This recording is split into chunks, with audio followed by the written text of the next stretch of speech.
Hello বন্ধুরা, আমি এখন আছি হচ্ছে আমাদের লবিতে দাঁড়িয়ে।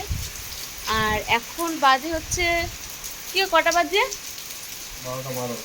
12টা 12। আর এই এখন আমাদের এই ঝড়টার নামটা ভুলে গেলাম, কি কি হয় নাম? হ্যাঁ, আমাদের র্যামেল ঝড় এখন এই সবে আসা শুরু করেছে।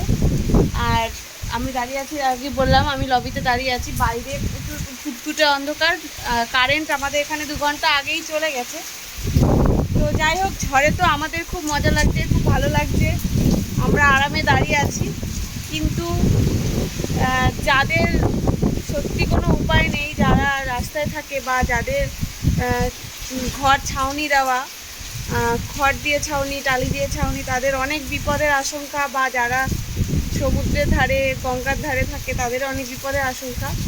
আমি চাই, ভগবানের কাছে প্রার্থনা করি, সবাই যেন সুস্থ থাকে। এই ঝড়ে, আমফান ঝড়ের মতন যেন কারোর কেউ কোনো বিপদে না পড়ে, সবাই যেন সুস্থ থাকে, ভালো থাকে।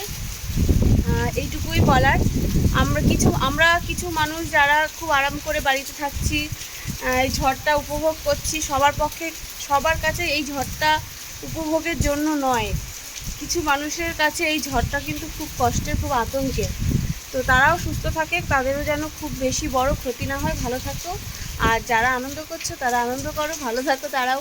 তো গুড নাইট, সবাই ভালো থেকো, সুস্থ থেকো।